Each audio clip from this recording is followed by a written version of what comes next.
Naming simple ionic compound isn't difficult, but writing the formulas involves balancing charges, so it's a bit more work. We'll follow these rules here to guide us. So let's try one, the vulnerable sodium chloride.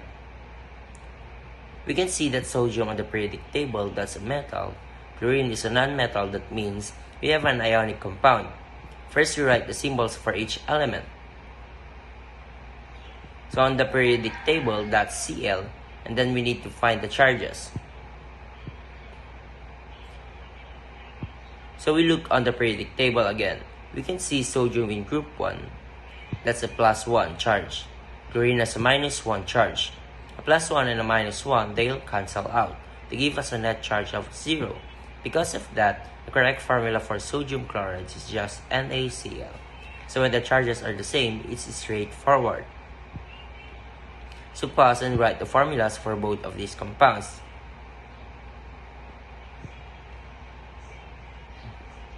For potassium fluoride, we write K from the periodic table for potassium, and then fluoride, which is fluorine, we write F.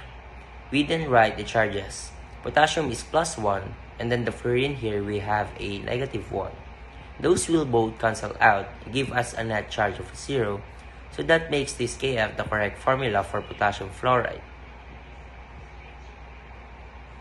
Calcium chloride is a little bit trickier. We can look up on calcium, that's Ca, and then the chlorine, that's a Cl. But when we go to the charges, we'll notice that calcium has a +2, and then the chlorine has the -1. So the charges aren't balanced. So we need to get the charge to be 0. What we can do is change subscript, so I could put a 2 here. That means I have 2 chlorine atoms, and each one is -1. 2 times -1, that give us -2, and that cancel the charges out. They'll be 0. There's another quick way to check our work. It's called the crisscross method. With the crisscross method, we take the superscript here, this 2, we move it down here, and then we take the 1 and move it over here.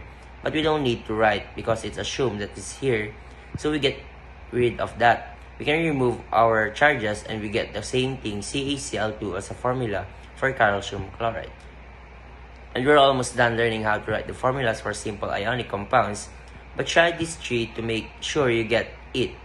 For magnesium bromide, we write Mg, and then the bromide, that's the bromine, so Br. We can see this is +2, and we have a -1, so we'll need 2 Brs. 2 times the -1 give us the -2. So that cancel out.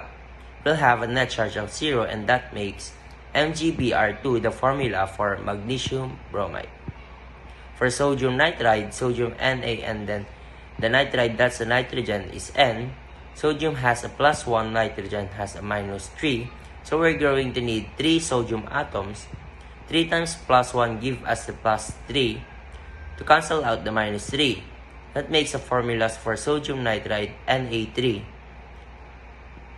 We could also check with the crisscross method, moving the 3 here, the 1 here. We don't write that though, get rid of our charges, and we get the same answer. The formula for sodium nitride is Na3N.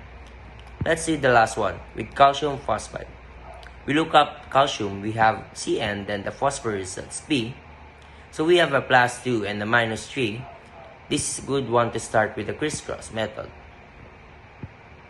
And then check and make sure it works. So I take the 3, I move it here, and the 2 here. And remember that calcium was a +2, and phosphorus, that was the -3. 3 times +2, that's +6. 2 times -3, that's -6. So that works.